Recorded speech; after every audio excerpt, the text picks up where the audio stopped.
Hi, my name is Pedro Moreira da Silva, and I'm a staff product designer at GitLab. And today I'm going to walk you through a UX scorecard heuristic evaluation that I did for our documentation website, more specifically, the GitLab CI reference page, where we have all of the keywords for configuring CI pipelines. So this is the page. It's a very, very long page, almost like a dictionary of everything that you can use to configure your CI pipelines and jobs using this file in a repository. And yeah, let me show you the different scenarios. So first of all, the job to be done is related to authoring pipelines. And this is usually performed by one of two personas. So either Priyanka, the platform engineer, or Sasha, a software developer. And the job to be done is when authoring a pipeline, I would like to know what are the available keywords and their descriptions so I can set up my pipeline in the most efficient way. And from this job to be done, there are many steps here. One of it is to look up the reference when you're building, maintaining, debugging a pipeline. And we came up with three different scenarios. So first one, specific keyword. The second one, use case. And the third one, getting started.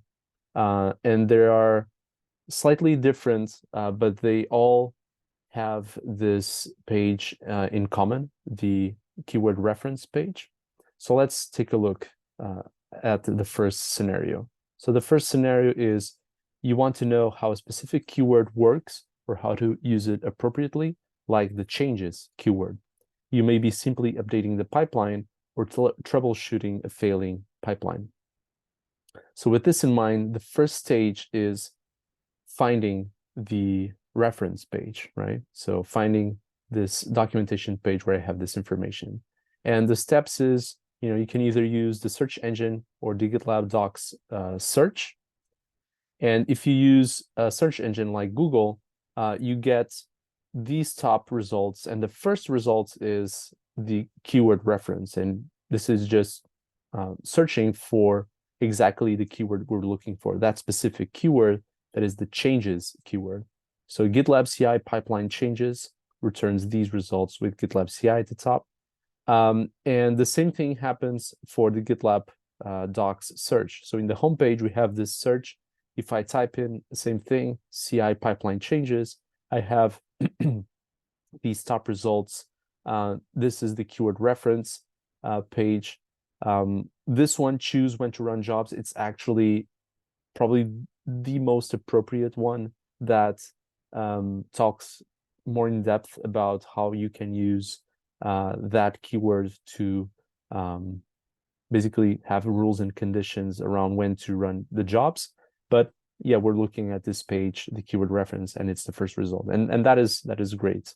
So here a user might think the top search results seem to match what I'm looking for. And it meets my basic expectations regarding search engines, so I'm neutral.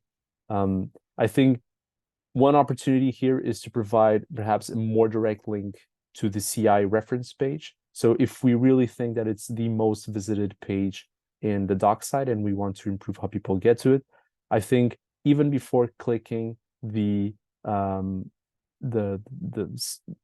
search input here, we could have a link to it. So let me go here to the homepage. So if without clicking, I don't have any clear link to the CI reference page. I have one here that is mixed within this, so I have to find it. It's not the first one, it's not the last one, it's the third one, so I have to dig to find it. We have this nice thing that when you click on the search input and you don't type anything, we have this popular page here, which is nice, but it can be easily overlooked. And if it is really the most visited page, we might want to make that even more visible here. But we will make recommendations regarding that after this video. So yeah, some heuristic notes here about meeting the heuristics of visibility of system status and flexibility and efficiency of use. Then the next step is when we finally get to the page is looking for the keyword, the changes keyword. So we land here on this page and we have to scroll through and scan the page. And there's just really a lot of content to find what you're looking for. So, the user thinks, I scroll a bit down to see if I can find anything related to what I'm looking for, but I feel like I spent a lot of time parsing this high-level list of keywords. And then I noticed the table of contents on the right side of the page here, right, which could help me find what I'm looking for. But I wish there was an easier way to find the keyword. So the whole overall feeling is, the user is overwhelmed by a lot of scrolling and trying to find exactly what they're looking for. So they either, try to do it on their own and scroll down, or potentially one opportunity here is to allow filtering the content here somehow with an input, with some kind of controls that allows readers to find exactly the specific keyword they're looking for, or even a use case, or keywords for their use case. We will see in a minute.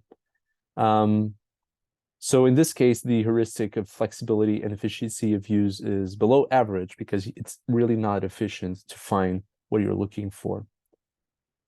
So to find the keyword, again, you could scroll through it, or you can also try to use the browser's find function. So when you do that, you have many results, 73 results for the changes keyword.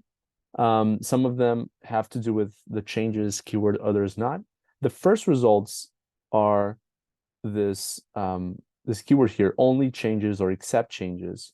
So if I do jump to this section of the page, it explains that, use the changes keyword with only to run a job, or except to skip a job when the git push event modifies a file. So this is what I'm looking for, and this is the exact keyword.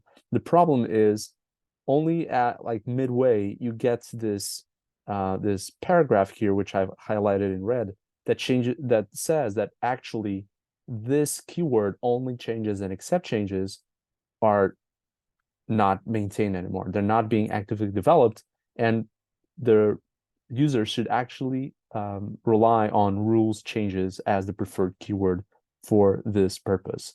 So, okay, I found this, it's the first result, but actually I should use the other one. So this is not great, and it's kind of tight here in the middle. I would hope it would be closer to the top. Interestingly, if I go here, so if I go here to the parent section of only changes, so let me show you here. So this is what we were looking at, only changes, except changes. And you have this paragraph here in the middle saying that it's not being actively developed. If I scroll up a bit to the parent section that contains everything regarding only and except, because there are other things you can add to this keyword, we have this announcement here saying that only and except are not being actively developed, and that rules is the preferred keyword to control when to add jobs to pipelines. And so this is great because it's exactly where I would want it to be and to read. It's the first thing that I would read and would jump to rules if that's what I want. But if I jump directly into one of these subsections using this table of contents, or using my browser's find function, or something else, or like a dip link from somewhere outside of the documentation website, I don't have that announcement. So it's only midway that I get these announcements, and they're not that visible, and they look like just continuation of the description. So that's something that we could potentially improve, this opportunity to emphasize the availability status of keywords over their content. And so, yeah, this is the biggest, I think, pain point here. And you then finally jump into the preferred keyword, rules changes, which is now, okay, people feel, or I'm on the right track. So to recap, use browser's find function, jump to first keyword entry related to changes, read the keyword explanation, and then realize that this keyword is deprecated and I need to jump to the preferred keyword.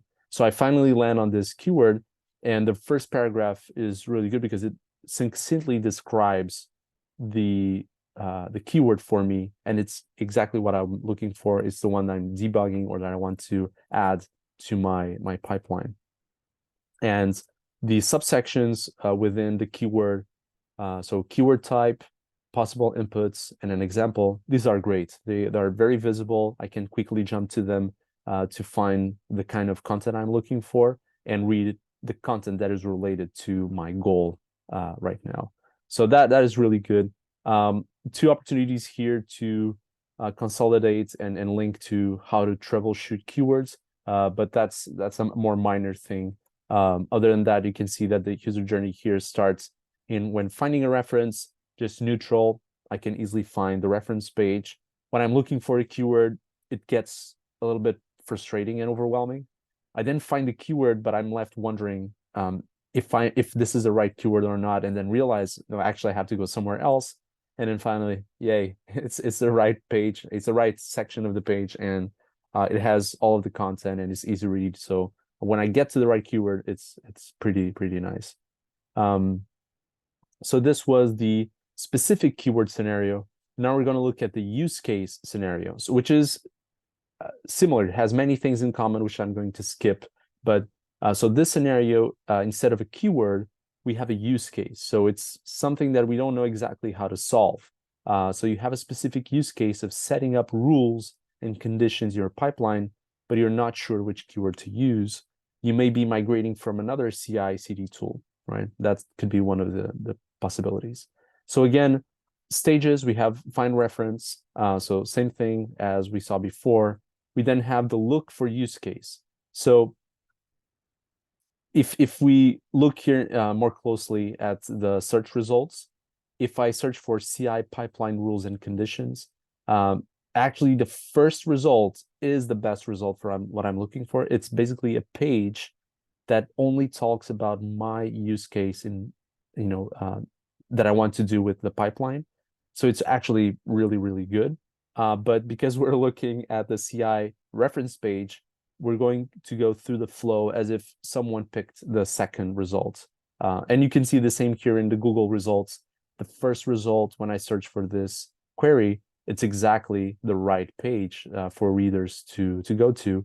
And then only halfway through the Google search results, we have the keyword reference page. But anyway, this is just a caveat that because we're focusing on this page.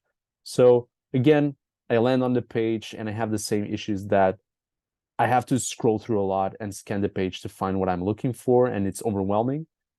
So maybe I try to use the browser's find function and I just search for conditions or rules, and I don't have a lot of matches, which is great. And the first match is actually this entry in the table, like almost table of contents that has the keyword and the description, and it describes exactly what I'm looking for. It's this keyword rules lists the conditions to evaluate and determine the selected attributes of a job and whether or not it's created. So it's the rules and conditions use case that I'm looking for. So yeah, so this is pretty good. So I jump to the first keyword entry related to this is wrong, to rules. And yeah, this is what I want. And from here, I can read more and dig into it to find exactly what I'm looking for. And when I'm interpreting the content, reading the first couple of paragraphs that describes the keyword here, yeah, it just tells me what I'm looking for in a very succinct way. So I don't have to do a lot of work to understand if this is what I'm looking for. So that I really appreciate that. In terms of opportunities, also allow filtering the content. So in the same way that we were looking at the specific keyword, we could try to have a way for people to navigate the keyword reference page by use case, in case we're able to group keywords to help them solve a specific use case. And here it's a small note regarding better search engine optimization, which is a more minor thing. Overall, this yeah, the biggest issue here is just how overwhelming the page is. So as soon as we're able to find our way around and land on the specific keyword, it just goes up, and it's a very satisfying experience with all of the information that we need. And the final scenario is getting started. So this assumes that the user is not familiar with CI/CD. They're just getting started with their CI/CD journey. They're learning the concepts. They don't know much about it. So they land on the reference to learn about it. So it's one of the most popular pages. It's one of the pages that turns up the most in search results. So this assumes that people will land on the CI reference page, even though it is not the most appropriate page for this goal to get started with GitLab CI. So again, we land on this page, and it can be confusing for someone who's getting started. So we don't know what this GitLab CI YAML file is. It just says like this document lists the configuration options for your GitLab CI YAML file. It doesn't say what it does. And so I could be a bit confused by this. It has this line on to create your own GitLab CI file, try a tutorial that demonstrates a simple complex pipeline. So I might be able to follow the tutorial. If I really, really pay close attention, here on the left side, there's this getting started page, which is a sibling of this keyword reference page. And that's exactly the page that people should start if they're just getting started, as the name says. But here, I think there's two things missing. It's if I land here and I don't know what this YAML file is, there's no explanation of the purpose. And there's also no easy way for me to jump from this, which is again one of the most popular pages for CI, to the getting started. So I'm already very, very deep into this before I even have the ability to go back to the beginning, to the start of Git, and learn about the concepts. So yeah, the main opportunity here is to explain what the CI YAML file is, and also maybe to provide info for unfamiliar readers. So if I then decide to visit one of these tutorials, the simple or complex pipeline, if I read the tutorial for a simple pipeline, it's actually good because if I'm already familiar with basic CI/CD concepts, it's very helpful and I can easily read it.